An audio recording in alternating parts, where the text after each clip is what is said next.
Over the course of the next several weeks, Sabin Russell will engage lab staff about the ins and outs and ups and downs of innovative science. But of course, as always, we also want to hear from you, so there'll be plenty of time for questions at the end of each talk. Please wait for a microphone before you begin your question. One of the first questions that might be on your mind, which I'll answer now before handing the stage over to Sabin, is who is Sabin Russell? Sabin joined Berkeley Lab last year after a long career as a Bay Area health and science reporter, including 22 years at the San Francisco Chronicle, freelance work for the New York Times, as well as a Knight Science Journalism Fellowship at MIT. He's best known for his coverage of HIV in the US and Africa, but he's also covered a wide range of topics, including the Columbia shuttle disaster, as well as the tsunami in Sri Lanka. He is now the lead editor and writer for the Creative Services Office, which is a public affairs unit that writes, edits, and produces documents for the entire lab. So I will now hand the stage over to Sabin, and for our first installment of Sit Down with Sabin. Thank you.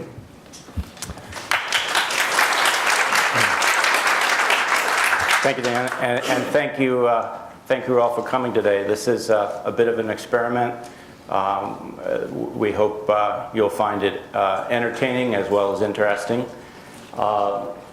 As somebody who is new to the lab, one of the things that struck me almost immediately and still strikes me today is the diversity of science that's pursued in this institution. You can go to the molecular foundry at one end where they're talking in nanometers, and you can go down the hall where they talk in megaparsecs.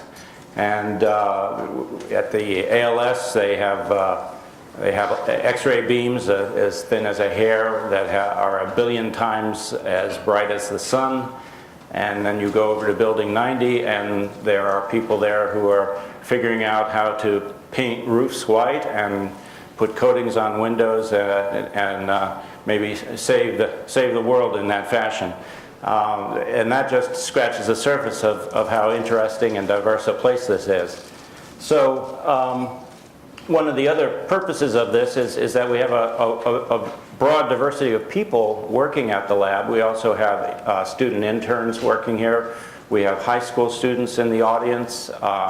We have college interns. We have postdocs, and we have staff scientists. So the purpose of this particular conversational style is to maybe dial down the science a little bit and present it in a way without PowerPoints, relying on our own words and a conversational style to make some of the work that various people are doing here more accessible to all of us, and perhaps in a little more relaxing fashion than the kind of academic lecture format that we do as a regular part of our jobs here.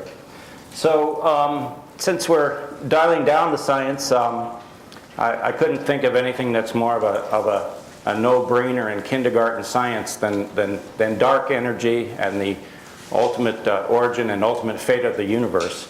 So with that introduction, we have one of the best people I know to talk about that subject in a conversational style, David Schlegel. He's a senior scientist with the physics department at Berkeley Lab. He is the principal investigator for a project called BOSS and a forthcoming project called BigBOSS that we'll be talking about quite a bit in this session. The session is called The Hunt for Dark Energy, and here we have a hunter for dark energy. He got his BA from Princeton, his PhD from Cal. He's been working at the lab. He's a senior scientist. He's been working at the lab since 2004. So I'm very pleased to introduce David Schlegel.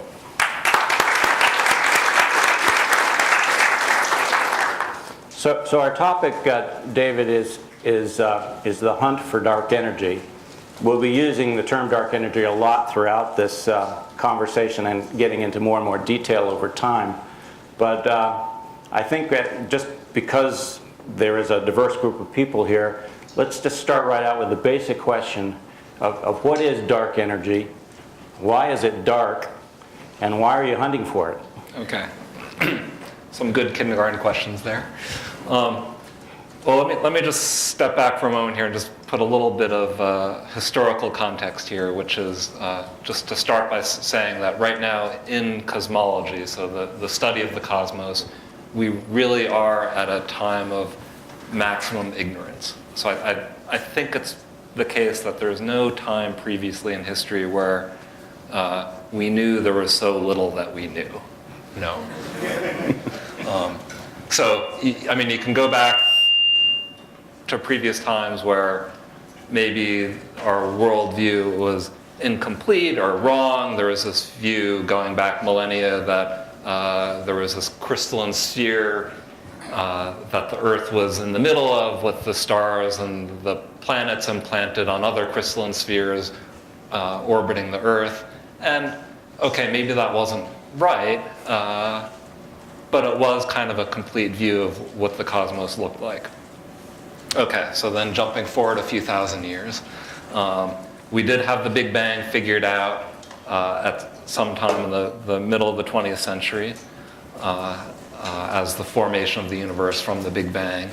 But then more recently, in recent decades, what we've discovered are just the big pieces of the energy density of the universe that we're missing. Okay, so one of the big pieces that's missing is dark matter, which we're not going to talk about very much today, but it's worth mentioning because it actually outnumbers normal matter in the universe. So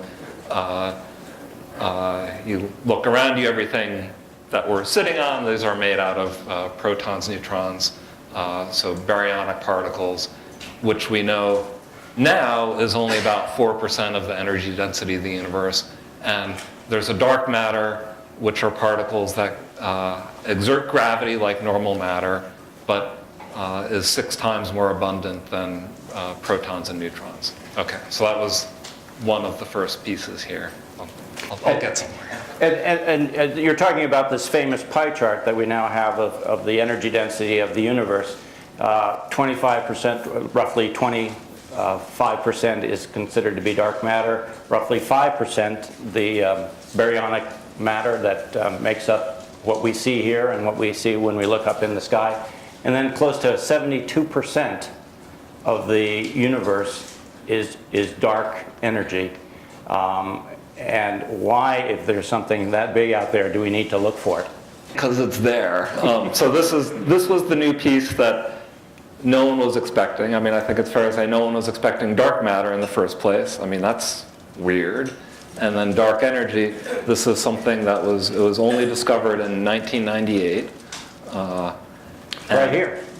Right here at Berkeley Labs. This is a group led by Saul Perlmutter, and there was another competing group at the same time. So it was discovered completely observationally, and it was discovered by trying to map out something that we already knew, but we didn't actually know at all. Okay, and this was looking at the expansion history of the universe. So it was supposed to be a straightforward experiment that would kind of return the answer that we knew, that we didn't know. It was to see whether how fast the universe is slowing down, basically. Was that more or less the goal of the experiment? And instead the experiment found in 1998 that the universe is not only expanding, but that expansion is accelerating, which in the world of physics is a little bit equivalent to tossing this bottle up in the air and seeing it continue to rise and accelerate even faster. It seems to violate the laws of physics that at least that I know. And I understand that the term dark energy is basically a placeholder term for what we don't know. Dark energy isn't necessarily energy. It isn't necessarily. We have no concept. We do have a concept of what it is, and that's really what we're going to be talking about further. There are several theories, but any one of those theories makes a mincemeat of some of the fundamental laws of physics as we've known them. Or am I overstating the case? No, I think that's fair. I mean, so the term dark energy, it was coined to really describe this observation that we don't understand. And so the observation of the universe having, so it was decelerating for about 7 billion years. So you had the Big Bang, everything seemed to obey the laws of physics for the first half of the age of the universe, in that everything attracts everything else. So there's through gravitation. And so that slows down this expansion, and it was slowing down for about 7 billion years. And then about 7 billion years ago, everything started flying apart even faster. And then you can ask yourself, what could account for that? And one way to account for that is to say that there's an energy term innate everywhere in the universe, where once the universe becomes diffuse enough from its own expansion, then this energy term becomes dominant and actually dominates the expansion. So we're talking about a force that, unlike the attraction of gravity, is kind of a repulsive force that seems to be causing the universe to run away from itself. Not so long ago, an author, Richard Panik, was standing right at this very spot talking about his new book, The 4% Universe. And in it, he talked about how there was a moment in 1610 when Galileo first invented the telescope and started to discover that there were things about the world that were accepted, that there were things we did not know about in the world, and with this instrument, new things were revealed, and it certainly changed the way the world was viewed. And that instrument being the telescope. That instrument being the telescope. And Panik is making the point that he feels that at this moment we may be, in a sense, reliving 1610. He feels that these discoveries of an accelerating universe, of dark matter, are so significant that this pie chart that shows 72% of the universe is composed of dark energy are so significant that we are reliving 1610. Now, would you agree with that in terms of a paradigm shift? I think so. I think some of us think that. So there's, I should say there are differing opinions on this. So there's also, within just the field of kind of astronomy and physics, I think there are some people who think, well, you could actually explain this phenomena of dark energy with a simple cosmological constant, which is, so it's one possible explanation for dark energy that's kind of the simplest modifications you could make. This is the cosmological constant first posed by Einstein, right, and then later rejected by him as his biggest mistake, supposedly. Yeah, so this was something, so just to go into the history here, this was when Einstein figured out general relativity, which is also an interesting story. What he found was the universe wanted to be dynamic. It wanted to expand or contract. I mean, you have all this gravity acting on everything. But we knew that the universe was static at the time, that it'd be crazy to have a Big Bang. So he had to do something to fix that. Mm-hmm. And so to fix that, he put in this term that would exactly balance the expansion-contraction of the universe or the contraction that you'd want from gravity. If Einstein hadn't done that, maybe he'd be famous today. But, so the National Research Council laid out 11 scientific questions for the 21st century and said that determining the nature of dark energy was the most vexing of those 11 physics challenges for the 21st century. And this is essentially what you do. You are a dark energy hunter. So some hunters have bows and arrows. What is your weapon? What is your instrument for discovering dark energy? So all we have is the universe to look at. What we're doing is trying to chip away at either pieces that don't fit or where we think we might be able to find a clue. And unfortunately for dark energy, there aren't a lot of clues yet. Okay, so but there might be more than one, which is also another debatable point. But the evidence that we have right now is this accelerating expansion that was discovered in 1998. So we've seen this now from lots more observations in the past decade. And we've confirmed this many times over that, in fact, the universe is doing this today. So that's a measurable that we can go after, this expansion history of the universe. So as a function of time, how big was the universe? So that's the first piece that we can go after. I think the hope is that this whole notion of dark energy, or whatever it is, or whatever we're calling it 10 years from now, after we figure it out, or 20 years, or 50 years, is that, or 1 year, I don't know, let's be optimistic, is that this might fit in with some other pieces that are also as yet to be understood. So as I understand it, what you are basically doing is trying to create a three-dimensional map of the universe and use that map as a tool to understand the behavior of dark energy over the course of, 13 billion years. And so essentially, your method of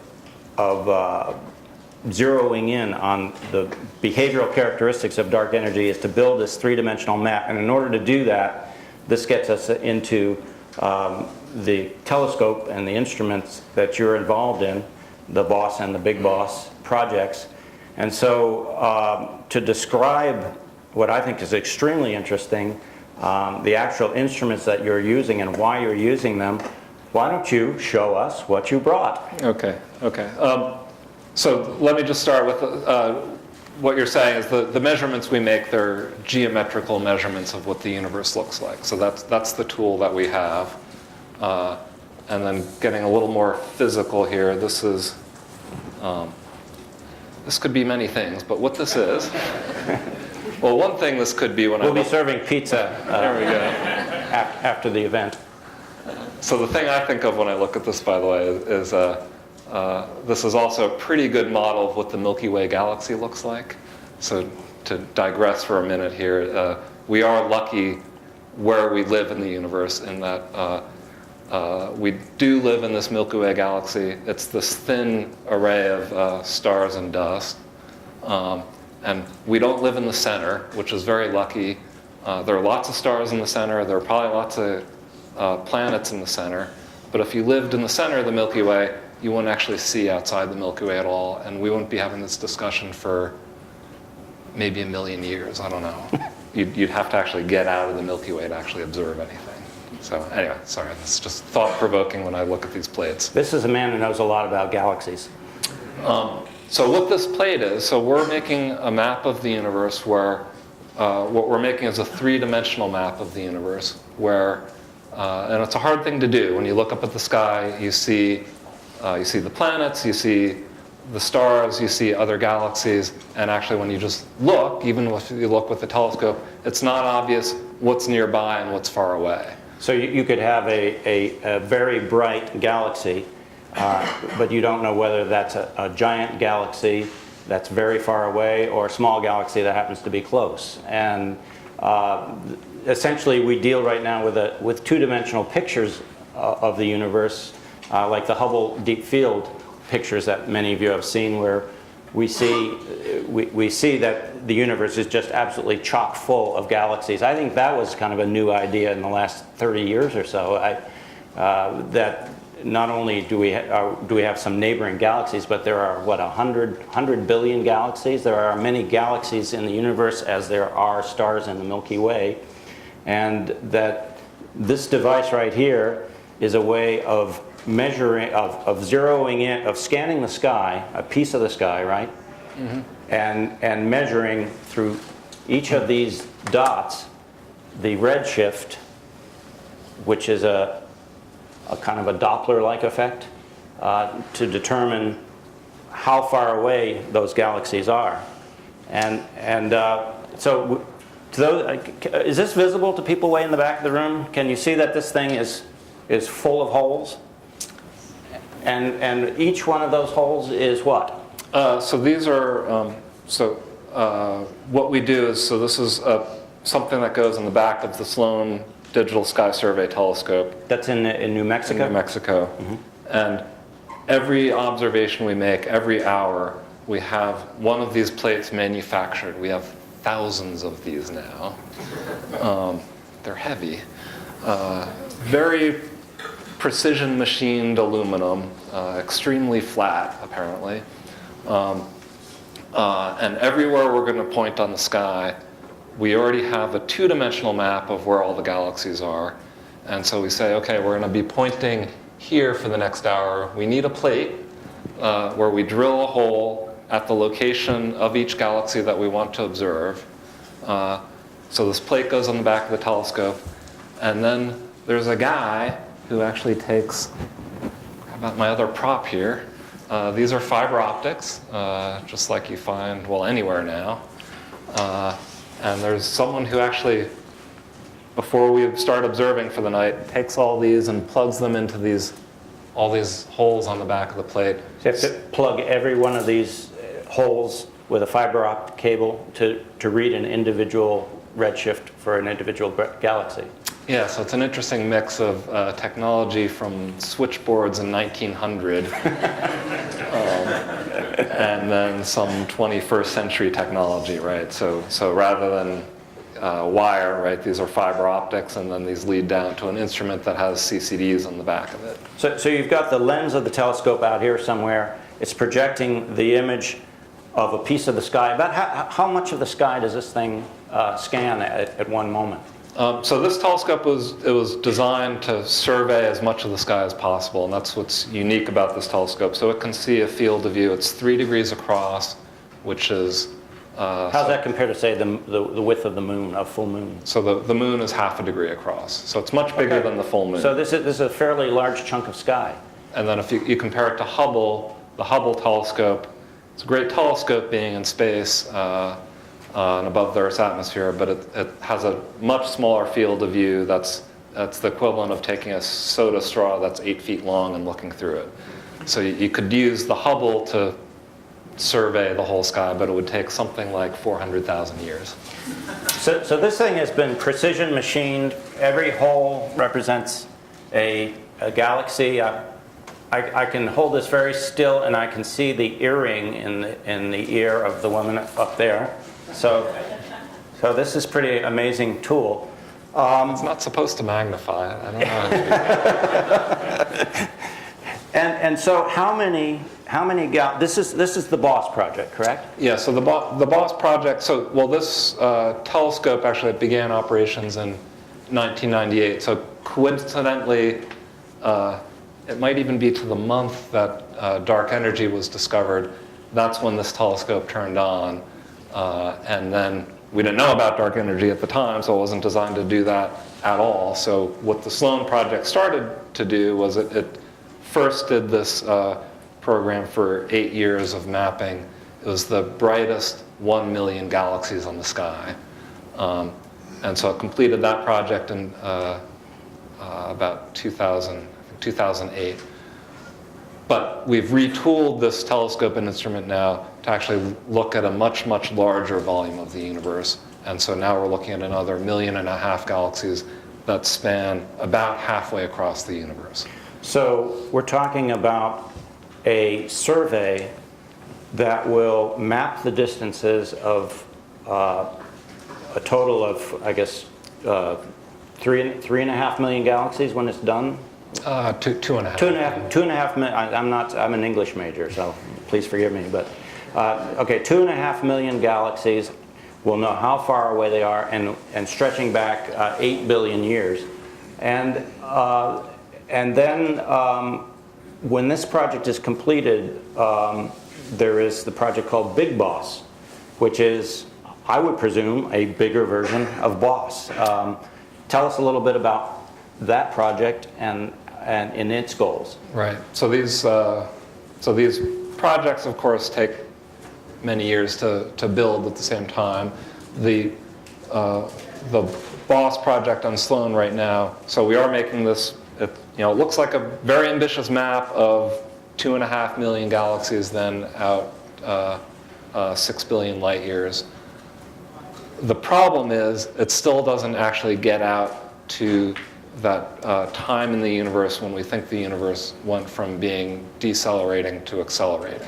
So that's inferred from... So some sort of very important transition period in the history of the universe, and this one really can't do the job.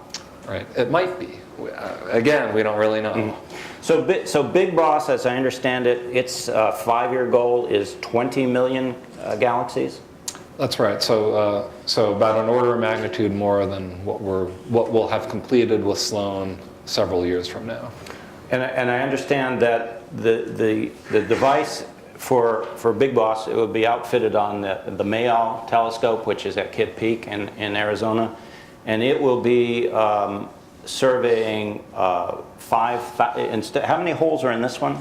So this has 1,000 holes. This has 1,000 holes. We're going to a 5,000 hole instrument that will be capable of surveying how many galaxies and celestial objects in a single day, a single night, I should. Yeah, usually at night. Yeah, at night. Good point. So it would be about 200,000 in a clear night. 200,000 celestial objects will be measured. We'll know how far away they are. So somewhere there's got to be a very large computer gobbling up this information that you're going to be generating. It's downstairs here right now. It's downstairs. Everything seems to be at Berkeley Lab. And what about the poor guy who has to put in 5,000 of these things? Yep. So his name is Norm Blythe. He's retired. We've replaced him with it's 5 other people doing the plugging operation today. So we don't think that manually, plugging holes 200,000 in a night is actually the answer when we start this next project. So the replacement, so finally, we think we'll be replacing this plug plate kind of design with a robotic system. So what we're designing right now, it's a focal plane, so focal plane meaning where everything comes into focus on the back of a telescope. So on this focal plane, rather than a plug plate, will be a machine actually with 5,000 little robots, each with 2 motors, driving around fiber optics. So these fiber optic cables, these 5,000 fiber optic cables will all be in place, and we'll use computers and actuators of some kind to actually point the fiber optic cable to the target, and you'll be scanning a piece of the sky every 15 minutes. Right, that's the plan. That's amazing. So this amazing instrument, how much is this thing going to cost? Oh, are we being recorded here? So the construction budget for this is about 70 million. And then you have to operate the telescope, which, there's an expense to operating any of these telescopes. But the other way to look at this, or the way I choose to look at this, is you can try to do projects like this with space missions as well, which have some advantages. They also can blow up. They could blow up. They're also expensive. So a lot more expensive. Yeah. So this is the cheap method of getting a 3-dimensional map of the universe. And and it turns out you don't need anything too exotic to actually make these maps. You really just need this sort of technology multiplexed. So this is really taking advantage of fiber optics, CCDs, all of the things that we kind of take for granted today. So these are the tools. The goal is a 3-dimensional map of the universe. And with that 3-dimensional map of the universe, we're going to find something about the way dark energy exerted its influence on the expansion of the universe over a period of perhaps 8 billion years. So in a sense, it's dark energy from maps. I know that we've talked about dark energy as one of the most vexing problems. There are multiple theories about what dark energy could be. Can you describe a couple of examples, theory A and theory B, and how and what you would expect to find with your three-dimensional map that might lead you to either rule in or rule out those options? Not very well, but I can try. There are more expert theorists on this than me for sure. But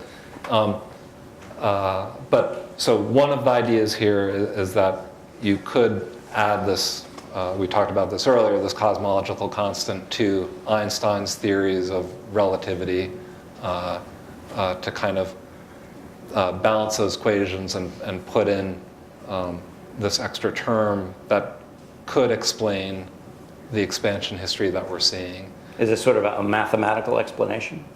It sort of is, and so even if it is this cosmological constant, the theorist would still be asking the question, well, what can actually cause this sort of effect? And then, there are all sorts of, I don't want to say crazy ideas, different ideas.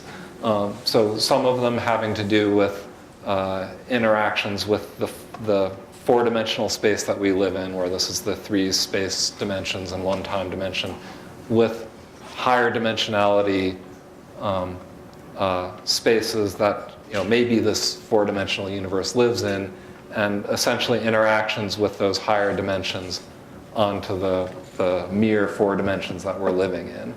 Well, if you have this expansion history of the universe derived from the map, is it conceivable that you would see that the universe, as it was expanding, did it in sort of a constant curve that was sort of sloping gently, as opposed to maybe something in a staccato fashion where it moved in fits and starts? For instance, if it did move in sort of a staccato fashion, would that tell you something? Does that fit any of the theories? Maybe. I mean, the theory, you just have to come out with a measurement, and even if it's wrong, you get the theory papers the next day. I'm being too hard on someone.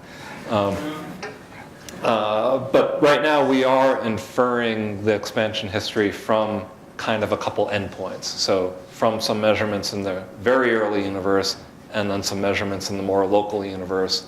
And then we're projecting this line between them, and that's where we really don't have a lot of data. Mm-hmm. So you can say the data all fits when, okay, here's a data point over here, here's another data point over here. I can draw a line through there and look, it fits those 2 points. But that's not really satisfying enough. So it's not even testing very well this idea of even this cosmological constant notion. And then it could be something much more interesting and dynamic than that. And that, I mean, it could be that something has happened more interesting as a function of time between these two endpoints, or it could be a field. So one of the terms that's batted around are quintessence fields, which are some sort of field that might actually vary in space as well, so that you might actually see something different when you look over here than when you look over here. And if you saw that, wow, that would be a big clue. So if quintessence, for instance, was the explanation for dark energy, would quintessence leave a kind of a footprint on that three-dimensional map of the universe? Would it be a signal that you could detect? So potentially yes, but it's I mean, right now I think the theorists are waiting for any sort of observations to really guide explanations right now. But it sort of brings me back to this idea of Galileo. We have this instrument, and it's going to reveal a tremendous amount about the universe that we don't know today. It will really sort of literally lay out the picture for us. But the reality is that I'm sort of picking up here, we don't really know what we're going to find out. I mean, this is exploration in its purest form in some respects, and you know, I find that exciting. Yeah, no, I don't think we know, and I think our hope is that we'll learn something that will tie back to other pieces of the puzzle that aren't explained yet. So, there is this whole other missing chunk of the universe, the dark matter. Is there any relation between dark energy and dark matter? I mean, people don't think so, but we haven't found either yet, really, except very indirectly.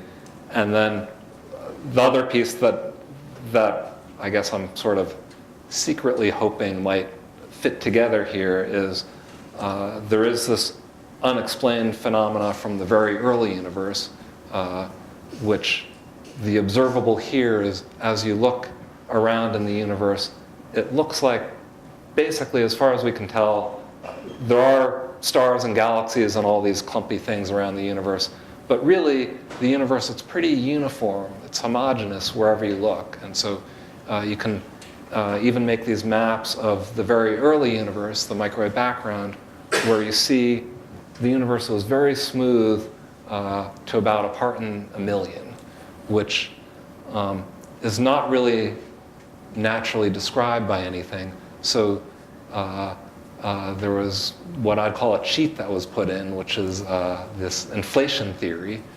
So this is just another piece of kind of our standard model of cosmology, was that, okay, there was the Big Bang, and then the universe that would have been very lumpy, but then we're going to say, actually, let's put in a period of inflation, so very rapid expansion of the universe in the first instance of the universe, where we could expand the universe so much that then the little piece that we're living in is uniform.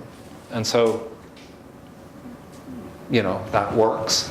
And then you sweep that under the rug and like, okay, that's done. We've explained that piece. Okay, so that's why the universe is uniform. And then you move on. Oh, and then 8 billion years later, we have this other phenomena happening, which is also some inflationary thing in the universe. So those are two pieces that, I wouldn't be shocked if there's something related between those. The phenomena, in some ways, is similar. Mm-hmm.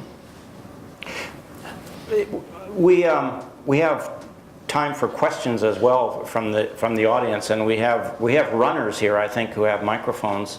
If anybody has a question for David, we could start that process now, or we can also continue our discussion. Does anybody have a question for David?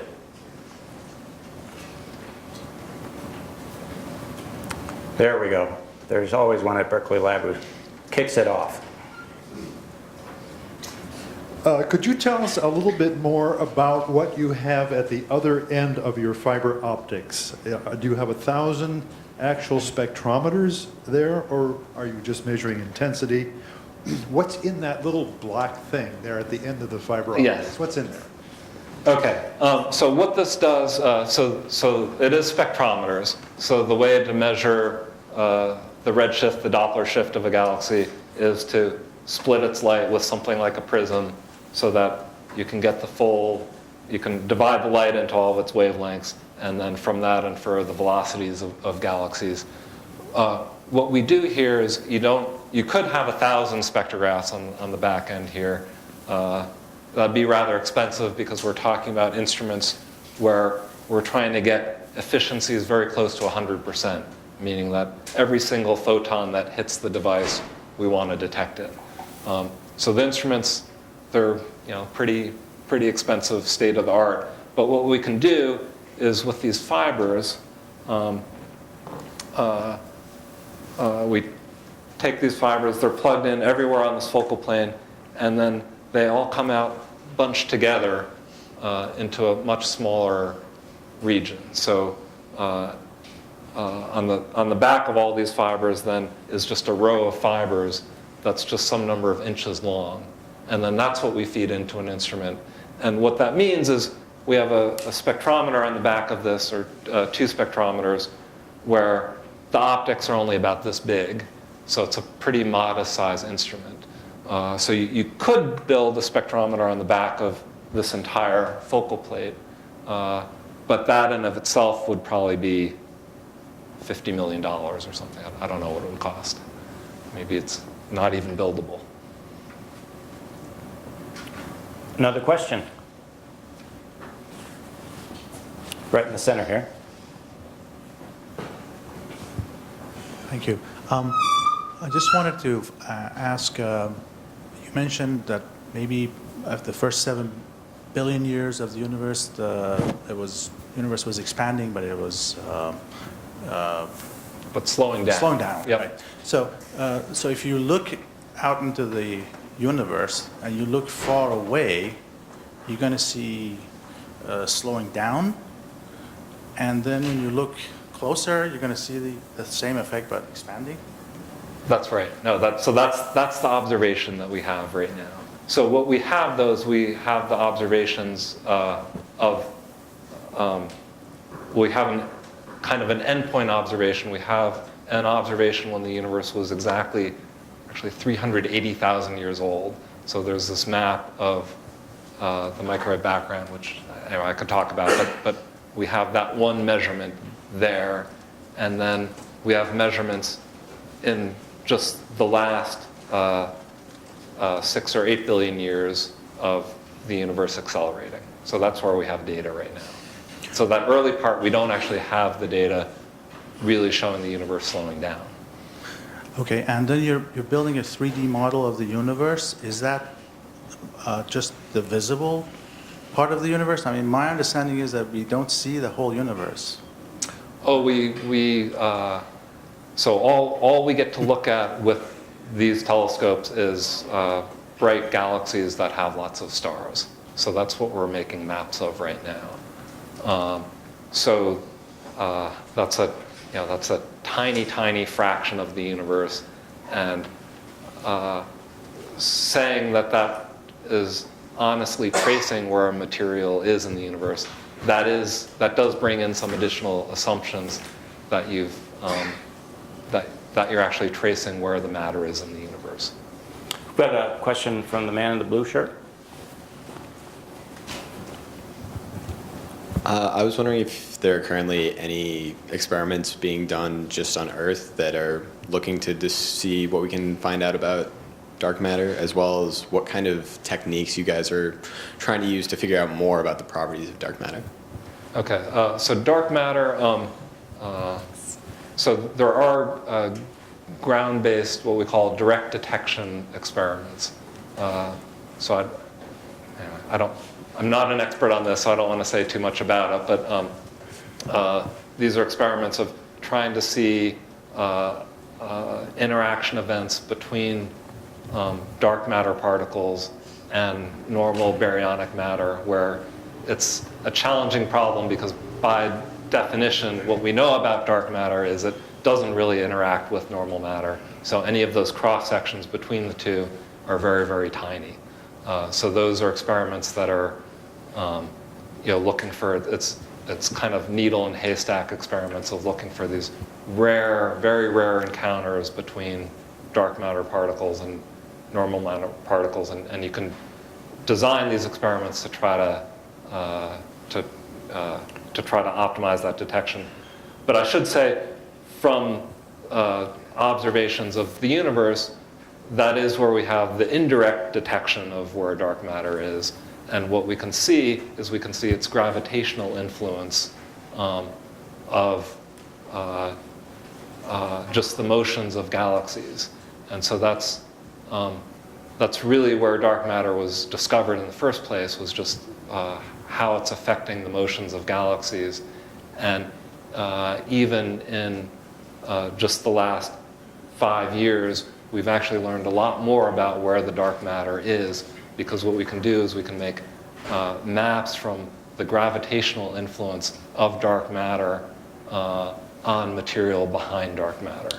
And we are talking about dark matter rather than dark energy here, but coincidentally, weren't some of the key experiments looking at galaxy behavior and dark matter done at the Mayall telescope that you're going to be outfitting for this dark energy experiment? Yeah, so there's, I guess it's a small world in astronomy, maybe. So the real censure for knowing that there was dark matter was looking at the rotation of galaxies, and so this was done with largely by Vera Rubin at the Mayall telescope in Arizona, where she made these observations of, so there are disk galaxies that look a lot like this, look a lot like our own Milky Way. And what she inferred was there must be a lot more material in these galaxies than just you would see from the stars and the dust, because they're rotating so rapidly that they just would have blown themselves apart if there wasn't something else to hold them together, something else with gravitational force. Another question?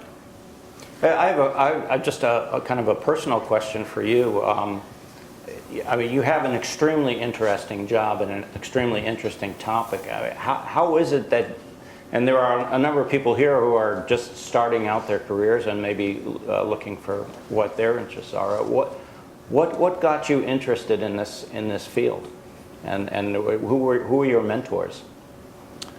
Let's see.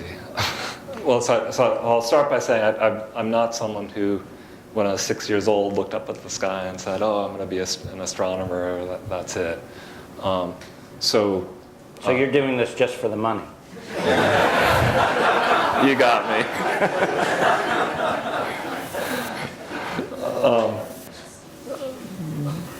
I'm sorry. Now I've lost my train of thought. Okay. What was the inspiration ultimately? Well, so I'll say a more recent inspiration for me has been working on this particular project, so the Sloan Digital Sky Survey, where this particular project, I mean, this has really fired up everyone working on it, because it's the first, it's both the first digital map of the sky, and then it's also the first big three-dimensional map of the sky that we've ever made. Mm-hmm. Human history has made. And so we're learning a lot from this. And it's much more than just counting the butterflies. Apologies to anyone who counts butterflies. The name of your program is BOSS. That stands for Baryon Acoustic Oscillation Spectroscopic Survey.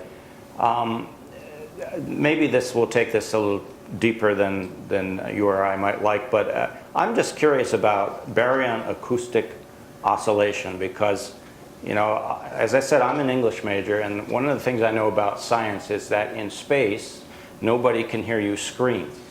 So where does acoustic play in this notion of the expansion history of the universe? Okay, so to measure the effects of dark energy, the only tools that we have are these geometric tools, where we have to look at things where we either know how bright they are or how large they are. And there aren't very many things in the cosmos that you can see out 10 billion light years and actually know that about. And so for galaxies in particular, you look at a picture of a galaxy, there's no good reference to know, okay, this galaxy is bigger than this galaxy or not. You can't actually tell. The thing, it's formed of a trillion stars. You can't see the individual stars. So you need a point of reference. Right, you need, and there aren't very many. So what we've latched onto with this particular project is a point of reference that we do know.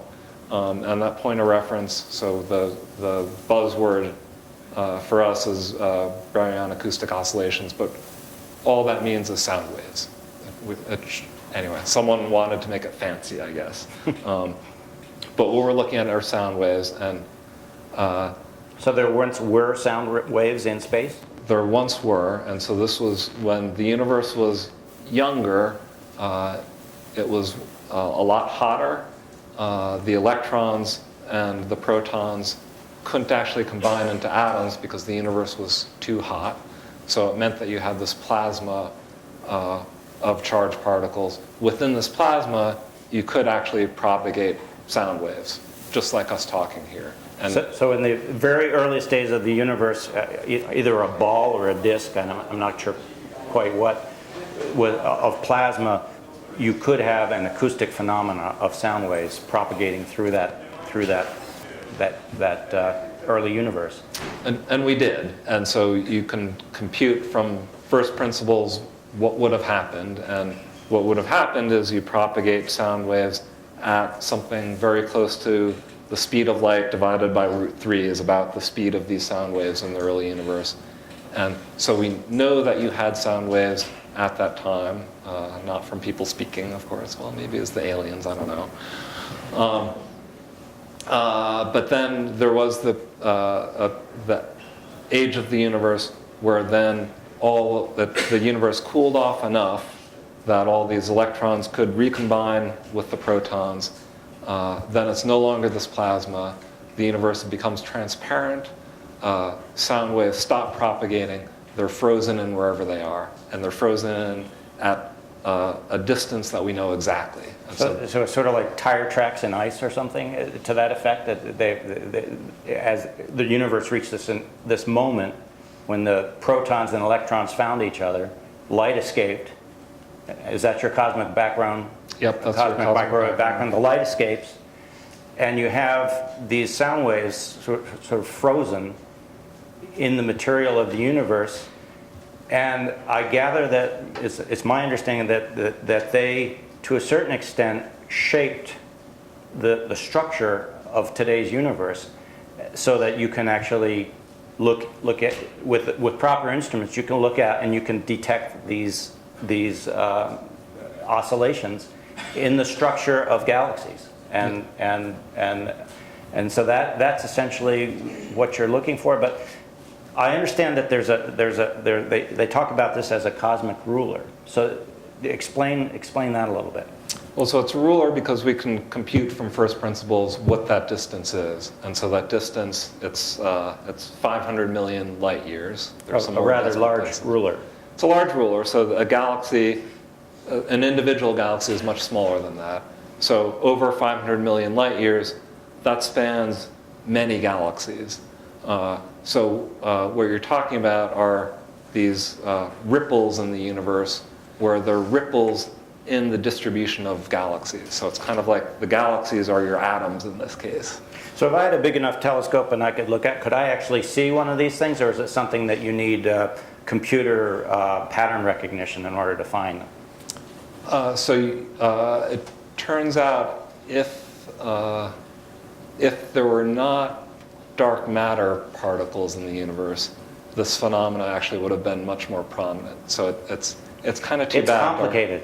It's complicated, but the dark matter kind of wrecked it for us in this case, because if the universe were only baryons, then these sound waves would have been very wild fluctuations, so of order unity fluctuations even today.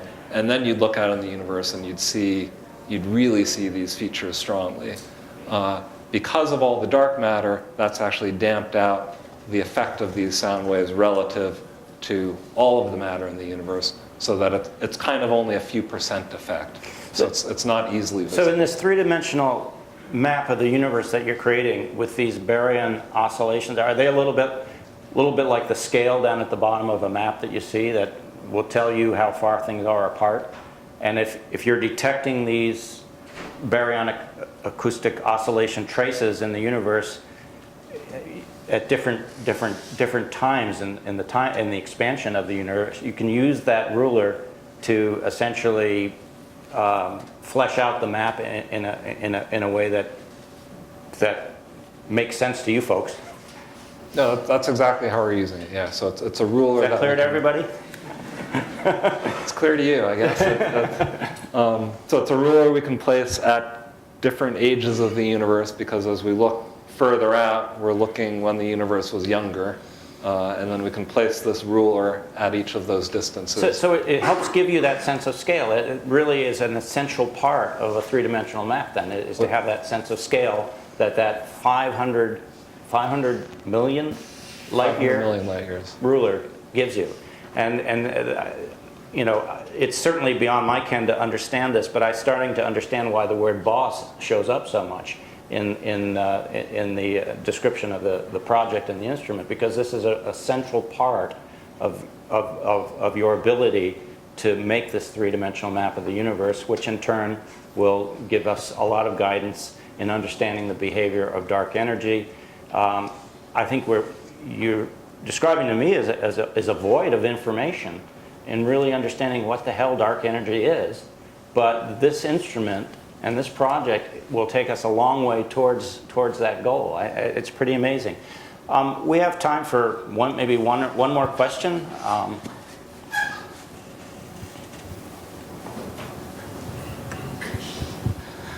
If this recent expansion was caused by, say, the collision of two multiverses, would that collision also have injected more matter into our universe? And would that then possibly be dark matter? And would we have are there any theories of that we could detect that the amount of dark matter has changed over time along with the amount of dark energy? Whoa. My short answer is I don't know. But so I haven't heard any theory that would, at least today, predict something about baryonic or dark matter changing over the course of the history of the universe. But at the same time, that's not something that anyone has looked at, as far as I know. Well, is the hunt for dark energy so wide open that people are open to the idea of multiple universes? It is a term you hear batted around these days. It is, and well, there are lots of reasons for this, and I mean, one of the reasons is throughout modern history anyway has been the notion that we don't live in a special place in the world, and so an extension of that would be that we don't live in a special place in our universe. We shouldn't live in a special universe even if there are lots of universes. If we do live in some sort of multiverse where there are different universes that have, the first question is, well, is there even any way that those know about each other at all? And they wouldn't today, sort of by definition, or it would be part of the universe. On the other hand, if this multiverse view of the world is correct, then you could certainly imagine that it would have some sort of imprint on the formation of the universe in the first place. So yeah, that's as far as I'm willing to go on this anyway. Last question? Before we, do we have one? No, I'm just going to do it. Oh, okay. Before we go, this is an experimental format. Next week at the same time and same place, Venkat Srinivasan, one of the world's leading experts on batteries, will be here to talk about the future of batteries. And I hope that some of you will come to that, and that some of you will tell your friends about this presentation. And basically, I just want to thank you for coming here, and I want to thank David Schlegel for coming and enlightening us on the hunt for dark energy.